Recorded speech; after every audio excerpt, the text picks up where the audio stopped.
नमस्कार। स्वागत है आपका Mahabharat the complete saga season 3 में। आज हम कुरुक्षेत्र युद्ध के 5वें दिन की घटनाओं की गहराई में उतरेंगे। बिल्कुल। और चौथा दिन कौरवों के लिए एक बहुत बड़ा साइकोलॉजिकल ब्लो था। हाँ, जब भीम ने दुर्योधन के 8 भाइयों का वध कर दिया था। कौरव खेमे में मातम और गुस्सा दोनों अपने चरम पर थे। और इसी माहौल में 5वें दिन का सूरज उगा। एक ऐसा दिन जो रणनीति, वीरता और एक ऐसी पर्सनल ट्रेजेडी का गवाह बना जिसे सुनकर आज भी रूह कांप जाती है। तो चलिए समझते हैं इस दिन के युद्ध को। हर दिन की तरह शुरुआत हुई व्यूह रचना से। हाँ, और चौथे दिन की हार के बाद भीष्म ने एक बहुत ही आक्रामक चाल चली। उन्होंने कौरव सेना को मकर व्यूह में सजाया, मतलब एक विशाल मगरमच्छ की शक्ल में। हमें यहाँ व्यू के पीछे की सोच को समझना होगा। ये सिर्फ एक मिलिट्री फॉर्मेशन नहीं था, ये एक स्टेटमेंट था। कैसा स्टेटमेंट? अपने इतने राजकुमारों को खोने के बाद कौरव सेना डिमोरलाइज्ड थी।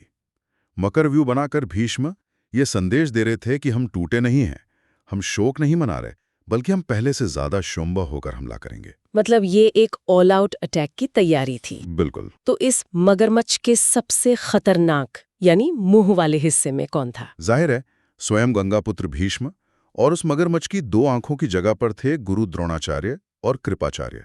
दुर्योधन और उसके बचे हुए भाई मकर के विशाल शरीर के बीच में एकदम सेफ थे। रणनीति बिल्कुल साफ थी, सामने से जाओ और पांडव सेना को चीरते हुए निकल जाओ। इस विशाल मगरमच्छ के जवाब में पांडवों ने बनाया शेन व्यू यानी बाज का फॉर्मेशन। हाँ। मुझे लगता है भीम को इस बाज की चोंच यानी सबसे आगे रखना अपने आप में एक बहुत बड़ा संदेश था। क्या संदेश? वो कह रहे थे कि हम सिर्फ बचाव नहीं करेंगे, हमारा सबसे शक्तिशाली योद्धा तुम्हारे दिल पर ही पहला वार करेगा। आपने बिल्कुल सही पकड़ा।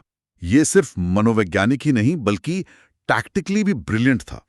बाज की फितरत होती है आसमान से सीधे अपने शिकार पर झपट्टा मारकर सबसे कमजोर हिस्से पर चोट करना। अच्छा। शेन व्यू का काम है दुश्मन के फॉर्मेशन में घुसकर उसे अंदर से तोड़ना। और भीम से बेहतर ये काम कौन कर सकता था? सही बात है। उनकी गदा का एक प्रहार मकर व्यू की किसी भी कड़ी को तोड़ सकता था। और इस बाज की 2 आंखें थे, अर्जुन सारथी श्री कृष्ण के साथ, जो पूरे युद्ध पर नजर रखे हुए थे। तो मैदान सज चुका था। एक तरफ पानी का सबसे खूंखार शिकारी मगरमच्छ और दूसरी तरफ आसमान का राजा बाज। युद्ध शुरू होते ही सबसे पहली टक्कर हुई भीष्म और भीमसेन के बीच, मतलब अनुभव और बाहुबल की सीधी लड़ाई। और क्या टक्कर थी! एक तरफ भीष्म, जिनके पास दशकों का अनुभव और दिव्यास्त्रों का ज्ञान था। दूसरी तरफ भीम, जिनकी शारीरिक शक्ति शायद उस युग में सबसे ज्यादा थी। दोनों ने एक दूसरे को बुरी तरह घायल कर दिया। ओह। भीष्म अपने बाणों से भीम के शरीर को छलनी कर रहे थे, तो भीम अपनी गदा से भीष्म के रथ, घोड़ों और सारथी को निशाना बना रहे थे। तो एक तरह का स्टेलमेट हो गया था। बिल्कुल, कोई भी पीछे हटने को तैयार नहीं था। और फिर उस टकराव के बीच एंट्री होती है अर्जुन की, जिनका सामना होता है अपने पितामह भीष्म से। हर बार जब ये दोनों आमने सामने आते हैं तो युद्ध कौशल से ज्यादा भावनाओं का द्वंद्व देखने को मिलता है। सही कहा। दोनों के बीच बाणों की ऐसी वर्षा हुई कि कुछ देर के लिए सूरज भी छिप गया। अर्जुन अपनी फुर्ती से बार बार भीष्म के धनुष को काट रहे थे, लेकिन भीष्म भी पल्लक झपकते ही दूसरा धनुष उठा लेते। हाँ, ये एक अविश्वसनीय दृश्य था। लेकिन यहाँ एक सवाल उठता है, क्या हम भीष्म के लिए अर्जुन के मन में जो सम्मान था उसे पांडव सेना के लिए कमजोरी मान सकते हैं? ये एक बहुत जरूरी नुक्ता है, और इसका जवाब हाँ और ना दोनों में है। कैसे? अर्जुन के प्रहारों में वो निर्ममता नहीं थी जो एक प्रोफेशनल वॉरियर में होनी चाहिए। वो भीष्म के शरीर को बचाकर उनके शस्त्रों पर निशाना लगा रहे थे। अच्छा। और भीष्म ने ये बात तुरंत भांप ली। उन्होंने इसका फायदा उठाते हुए अर्जुन और श्री कृष्ण दोनों को अपने बाणों से घायल कर दिया। तो उस पल में ये एक कमजोरी थी? हाँ, थी। लेकिन यही भावना अर्जुन को इंसान भी बनाती है ना? ये युद्ध सिर्फ शस्त्रों का नहीं, मन का भी युद्ध था। पितामह और पोते का ये भावनात्मक संघर्ष तो मैदान के एक कोने में चल रहा था, लेकिन इस महायुद्ध में कई और कहानियां एक साथ लिखी जा रही थीं। बिल्कुल। अर्जुन के ही गुरु भाई अश्वत्थामा भी पूरे रॉ में थे। और उनका सामना भी अर्जुन से हुआ। हाँ, गुरु भाइयों की टक्कर। और जब हम दिव्यास्त्र की बात करते हैं तो ये सिर्फ जादुई तीर नहीं है। हर अस्त्र एक विशेष शक्ति, एक मंत्र के साथ आता है। कोई आग पैदा करता है, कोई पानी, कोई तूफान। जब अश्वत्थामा और अर्जुन ने एक दूसरे के अस्त्रों को हवा में काटा तो ये सिर्फ निशानेबाजी नहीं थी। तो क्या था ये? ये एक दूसरे के मंत्रों और शक्तियों को न्यूट्रलाइज करने की लड़ाई थी। ये मेंटल और स्पिरिचुअल वॉरफेयर का शिखर था। एक तरफ अर्जुन भावनाओं और धर्म संकट में उलझे थे, वहीं दूसरी तरफ भीम का लक्ष्य हमेशा की तरह बिल्कुल साफ था, दुर्योधन। भीम का मामला बिल्कुल अलग था। उनका फोकस इतना ज्यादा था कि वो एक बार फिर लड़ते लड़ते दुर्योधन तक पहुंच गए। और फिर उन्होंने दुर्योधन को बुरी तरह घायल किया, उसका रथ तोड़ दिया और वो अपनी प्रतिज्ञा पूरी करने ही वाले थे कि हमेशा की तरह कोई बीच में आ गया। कृपाचार्य वो दुर्योधन को बचाकर ले गए। भीम का ये गुस्सा और दुर्योधन का अहंकार, ये इस युद्ध का एक परमानेंट फीचर बन गया था। और इसी बीच अगली पीढ़ी भी अपना पराक्रम दिखा रही थी। हाँ, अभिमन्यु और दुर्योधन के पुत्र लक्ष्मण के बीच भी एक जबरदस्त मुकाबला हुआ। दोनों युवा राजकुमार, अपनी अपनी सेनाओं का भविष्य, दोनों ने अद्भुत वीरता दिखाई, लेकिन युद्ध कौशल में अभिमन्यु लक्ष्मण पर भारी पड़े। तो अभिमन्यु जीत गए? हाँ, उन्होंने लक्ष्मण को युद्ध में पराजित कर दिया। ये सिर्फ एक राजकुमार की हार नहीं थी, है ना? इसका असर तो दुर्योधन पर बहुत गहरा हुआ होगा। नहीं, बिल्कुल नहीं। ये दुर्योधन के अहंकार और भविष्य पर सीधा प्रहार था। हाँ। उससे ये एहसास हुआ होगा कि उसकी अगली पीढ़ी भी पांडवों की अगली पीढ़ी के सामने नहीं टिक पा रही। इस हार ने उसके गुस्से को और भी ज्यादा पर्सनल बना दिया। यहां तक तो दिन वीरता, रणनीति और पराक्रम से भरा था, लेकिन फिर इस दिन वो घटना हुई जो महाभारत की सबसे क्रूर और दिल दहला देने वाली घटनाओं में से एक है। हाँ, ये जुड़ी थी सात्यकी और भूरिश्रवा के युद्ध से। उनमें पुरानी दुश्मनी थी शायद, हाँ, खानदानी दुश्मनी थी। जब वो आमने सामने आए तो युद्ध बहुत भीषण हो गया।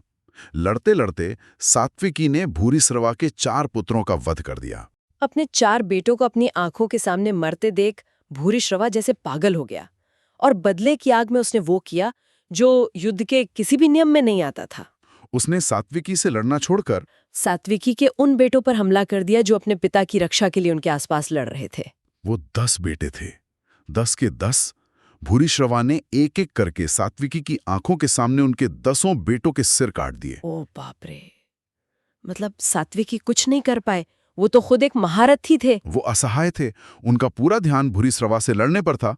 जब तक वो कुछ समझ पाते, जब तक वो पलटकर अपने बेटों को बचाने जाते, तब तक बहुत देर हो चुकी थी। उनके 10 बेटे उनकी आंखों के सामने मारे जा चुके थे। आप सोचिए, एक पिता के लिए इससे बड़ा दुख, इससे बड़ी पीड़ा क्या हो सकती है? ये तो कल्पना से भी परे है। युद्ध की सबसे बड़ी त्रासदी ये नहीं है कि सैनिक मरते हैं। सबसे बड़ी त्रासदी तब होती है जब सारे नियम, सारी मेंशलिशकाइट, सारी मानवता भुला दी जाती है। ये आज के युद्धों में होने वाले कोलेटरल डैमेज से भी ज्यादा भयानक है, क्योंकि ये जानबूझकर किया गया था। ये उस दिन का सबसे काला अध्याय था। अपने बेटों की इस तरह मृत्यु से सात्विकी पर क्या असर हुआ होगा? वो पूरी तरह से टूट गए, बिखर गए। उन्होंने अपने हाथ से धनुष बाण फेंक दिया और अपने रथ पर बेजान होकर बैठ गए। मतलब युद्ध से विमुख हो गए। बिल्कुल। युद्ध, धर्म, प्रतिज्ञा, सब कुछ उनके लिए बेमानी हो गया था। लेकिन तब उनके पास भीमसेन आए। भीम ने क्या किया? भीम, जिन्हें हम अक्सर सिर्फ उनके गुस्से के लिए जानते हैं, उन्होंने सात्विकी को सांत्वना दी। उन्हें समझाया कि ये धर्म युद्ध है और अगर वो इस तरह हार मान लेंगे तो उनके बेटों का बलिदान व्यर्थ हो जाएगा। भीम ने उन्हें वापस लड़ने के लिए प्रेरित किया। तो दिन ढल रहा था, पांडव सेना सात्यकी की इस त्रासदी से डिमोरलाइज थी। ऐसा लग रहा था कि कौरव हावी हो रहे हैं। बिल्कुल। और तभी उस निराशा के अंधेरे में अर्जुन ने अपना वो रूप दिखाया जिसके लिए वो जाने जाते थे। मतलब शायद सात्यकी की हालत देखकर या अपनी सेना को हारते देखकर अर्जुन ने अपने मन का सारा द्वंद, सारा संकोच एक तरफ रख दिया। मतलब पितामह के लिए जो सम्मान था वो उस पल के लिए खत्म हो गया। सम्मान खत्म नहीं हुआ, लेकिन कर्तव्य ऊपर आ गया। उन्होंने अपने गांडीव से बाणों की ऐसी वर्षा शुरू की कि कौरव सेना में हाहाकार मच गया। अच्छा। वो रथ पर खड़े नहीं थे, वो नाच रहे थे। उनके बाणों से कौरव सेना ऐसे कट रही थी जैसे कोई किसान अपनी पकी हुई फसल काटता है। भीष्म और द्रोण, वो भी उन्हें रोक नहीं पाए। कोई नहीं रोक पाया। भीष्म और द्रोण जैसे महारथी भी बस देखते रह गए। अर्जुन ने अकेले ही हजारों सैनिकों का संहार कर दिया और कौरव सेना को पीछे हटने पर मजबूर कर दिया। और फिर सूर्यास्त हो गया। हाँ, सूर्यास्त के साथ ही 5वें दिन का युद्ध समाप्त हुआ। ये दिन भी किसी एक पक्ष की निर्णायक जीत के बिना खत्म हुआ। लेकिन ये सात्यकी के जीवन में एक ऐसा घाव छोड़ गया जो शायद कभी नहीं भर सकता था। बिल्कुल। तो 5वां दिन, एक तरफ व्यूह रचना का जीनियस, दूसरी तरफ युद्ध के नियमों का टूटना और एक भयानक व्यक्तिगत त्रासदी। सही कहा। यह दिन दिखाता है कि युद्ध कैसे एक ही मैदान पर वीरता और क्रूरता दोनों को एक साथ जन्म देता है।